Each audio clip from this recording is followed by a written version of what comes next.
Hey everyone. So, long time no see. I have been meaning to do a video. Not it's something every year that I thought about doing that could be cathartic. Um Maybe some kind of closure on this whole YouTube experience because I did just kind of like up and leave it. Um I did do streaming for a little bit for a year or so on Twitch, but um and I think there's just this part of me that's like, I don't want to always just burn the bridges and act like this part of my life, whatever it is. I've had things also in my personal life that it's like, oh, I just pretend like that never really happened or something. And I don't think that that's right. I think that that's just so disjointed to live your life like that. And I want to break that cycle with this because I am a whole person. I'm not going to segment myself and say, "Oh, that's a previous life and that happened." Um, Although they have their own sets of trauma involved, and I don't use that word lightly.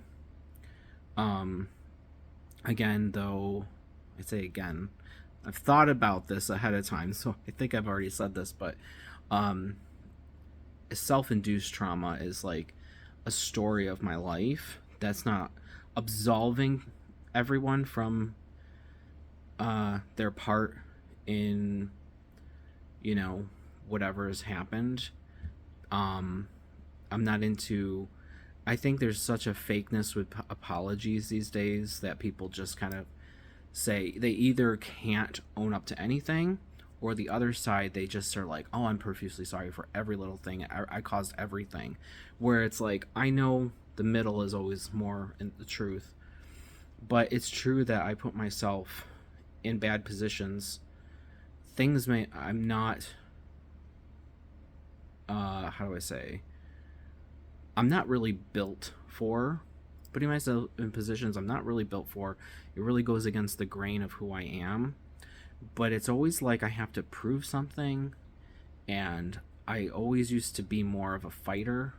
It didn't matter if I was in a bad situation, I would fight to the end to prove something. And so, with that being said, hi. Yes, probably don't remember me, and some people probably wish never to see me again, and whatever, doesn't matter. So, what happened? Well, first off, my goal with my Resident Evil channel back then was, I was on the hype from day one when Resident Evil 2 Remake got announced, because that was my favorite game, and I wanted to do whatever I could to just even put a little bit of how I felt, how the remake should be made. Um, any little influence, it just, at that time the climate with Capcom was that they did not listen to fans, and that was kind of the climate. Between Resident Evil 5 and Resident Evil 6, it was like, to me, from my perspective, there was very little of those games that were really paving the way in the gaming industry, being a leader in the gaming industry, and doing certain things. Now, there were stuff, if you find it, but it wasn't anything profound from what I remember.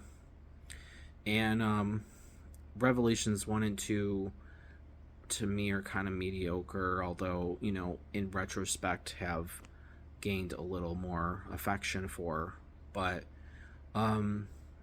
so around that time in 2015, it was like, wow. And this was something I loved. I mean, Resident Evil, a lot of people would love to say it's just a game, you don't take it seriously, but I've known people who have met people and gotten married and through the series. It's the fan base, and there's a community, or there really was a community that I felt, that I aligned with when I was like a teenager and stuff. I naively went into YouTube thinking that kind of still existed. I had been away from the social media for like 5 years solid at that point from Resident Evil, and so I didn't know how the fan base had evolved or whatever. And when I got back into it and started tapping into what fans were talking about, it took me a few years into doing YouTube, so like by 2018, to realize this isn't what I remember. This is very disjointed between different viewpoints in the fan base, and it really just discouraged me. And I felt kind of stupid that I naively did that. Like I go, wow, I'm not the person that I'm more of a private person, and putting my face out there on my YouTube was very stressful. Um, but I felt like in the beginning of my YouTube that like it would be more compelling to be on camera than to do a voiceover. And that's just for me because I tell a lot in my facial expressions and mannerisms that I don't think can be conveyed just through my voice. So I put myself in those positions, which increased my level of stress, and I cannot handle. I've realized in my life I can't handle when people misinterpret me and they twist my words, and I can spiral really quick through that process. And so that's just a little part of my downfall with YouTube, and I got really wrapped in it, and it's kind of a self-fulfilling prophecy where it's like, yes, I feel misunderstood, but then somehow those criticisms, I just become like that. And so by 2018, I mean, I was disgruntled. I mean, Capcom, I remember from that announcement on RE2 Remake, I remember them saying like they would inform us of the process as it went along, and over the years they kept not doing it and not informing us, and then the rumors of things were kind of negative. And so by 2018 I was just so disgruntled. I really felt stupid, actually, in retrospect. Maybe at the time I didn't understand, but in retrospect I feel stupid that I went on this blind faith of all of that going. And then they did they did in 2018 reveal Resident Evil 2 Remake. And so I lost it at that point. I was hypercritical and very negative, and that wasn't even what I wanted in my channel. I think the majority of my channel, again, where I was misunderstood, is I wanted to be even-handed. I think the majority of my YouTube, I gave credit to Capcom when their credit was due, and I did constructive criticism. I think not a lot of people, but just enough people don't understand constructive criticism. And so it's disheartening when I had put so much effort into balancing the positive and the negative, and to just be seen. And really what happens, I've heard this somewhere along the line, like when you try to be in the middle ground, instead of both sides of something, both sides of people who are on opposite ends, like agreeing with you and appreciating that and seeing that's more level-headed and real to do that, you actually alienate everyone, because one side wants you to be on one side and the other, no one wants you to be in the middle. And it is exhausting to do that. But I just feel like that was the point of my channel, and so I derailed from that, and I got really hypercritical of the Resident Evil 2 Remake. And now I know in retrospect, I think subconsciously I just wanted out. But I also was that fighter, and I didn't want to give up. I didn't want to fail. And I was trying my hardest to stay in it and stay in the conversation. But as a result, I'm being very negative, and I'm, being really hyper focused on like Resident Evil 2 Remake having fixed camera angles or something. which is like in the end was like the least thing I cared about in my criticisms of RA2 Remake, which could be a whole separate video on its own, but I'm not going to go into that. Also in 2018, though, I was dealing with a lot of personal issues. I'm not one who can leave the baggage at the door when I go to work. You know, if I'm having a bad day, I can't fake a smile. It's like totally my downfall. And I just struggle with that.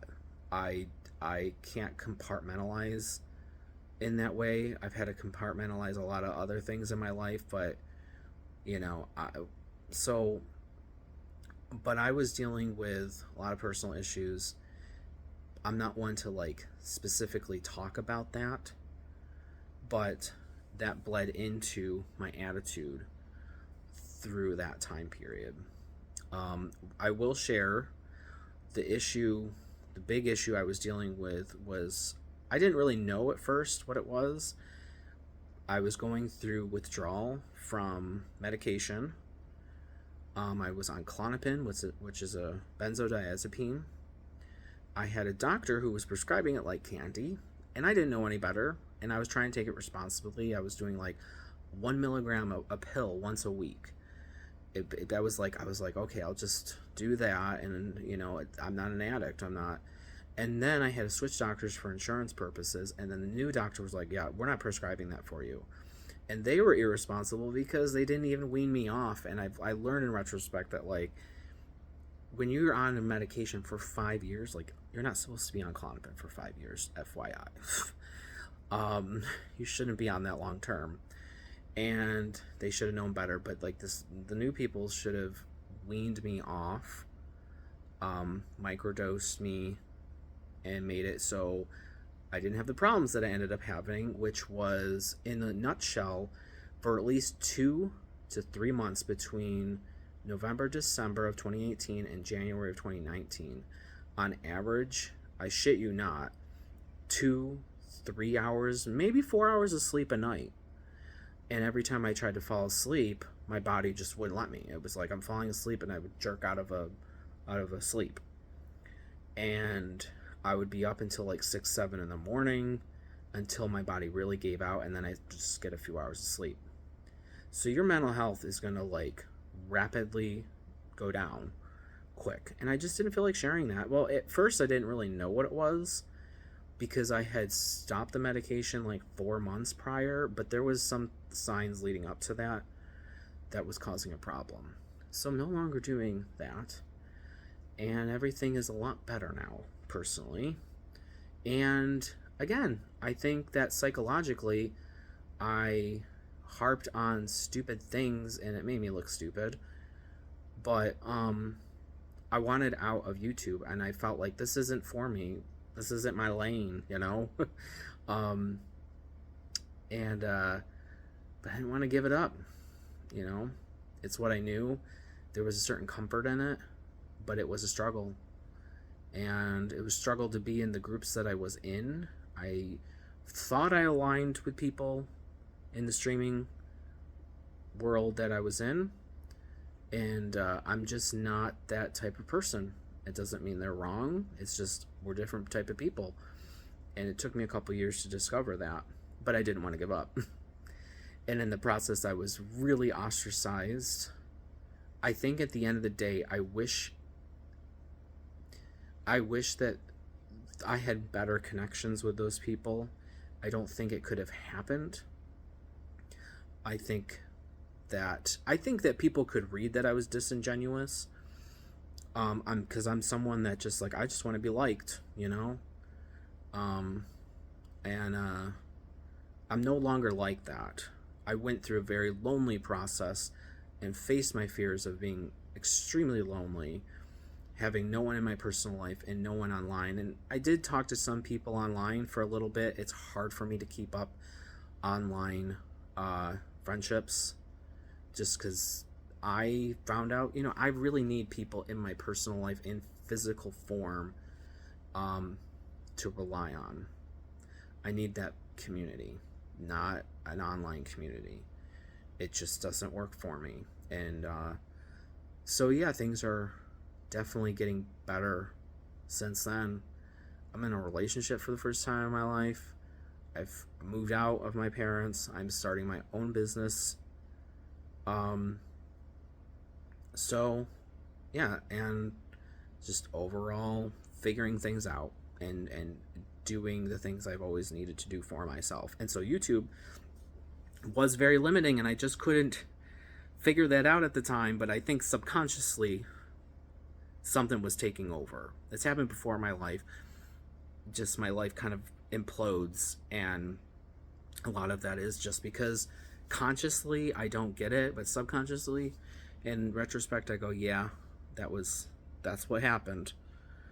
And so with that being said, do I feel like coming back here for Resident Evil stuff? I can't see how. I realized I was having a hard time, not just like that whole time on YouTube in 2015. Like, I was losing my job at the time. I had for 5-6 years. It was a good job. Again, another lane that I figured out wasn't for me, but and so I clung to the Resident Evil thing, and I was really living out like this adolescence that I like. Resident Evil kind of puts me in this space of adolescence, like when I was a teenager. So even though I'm like 30, I'm mentally like 16 or something, and I think that came off a little bit, like a little immature, but it was like a comfort I needed. Resident Evil was that comfort. I don't need it to that extent anymore. I still play the games a little bit. I've played Resident Evil 4 Remake. I'm in the process of trying to play it again, and I just am busy now. I've become that adult. It's like I'm really so busy with everything, but it really is hard for me to just like sit and relax and just like play a game. Which is a whole other story, but so I've played that. I haven't played RE2 Remake in a while, or RE3. I have a lot of thoughts with that. I don't find it necessary to talk about. Do I think that could be cathartic for people to hear my perspective? I don't know. I certainly will not come back and try to make a business out of this YouTube. That's just not my lane. And it never really was. Like the first 2 years I wasn't monetizing with Resident Evil, I really did want to just share my thoughts. I really wanted that I just wanted the best out of the remake. I will say this, and I do think the best parts of RE2 Remake, I think it's people like us who helped to ground it in a remake, because I think if we didn't exist at all, I don't know what it would have been. I think when I remember the interviews back then, Capcom was like, we want to treat it as a reimagining. And so I think it comes off in that game where it's a hodgepodge of like feeling like a remake, feeling reimagined kind of a feel. So I think it was people like us that helped to influence it in as much as we could. And so I don't really want to get into all that right now. But I miss some people on here who were really good people. But shit goes down, and I got a life to live, and I can't feel obligated, to continue something that's actually impeding me. And so it's been a long road, and I am happier for it. And I thank those who were always supportive back then. And I guess that's it. It's a weird video. I know it's been a long time. It's literally been like, 5 years at least? So I hope you guys are doing well. And that is it.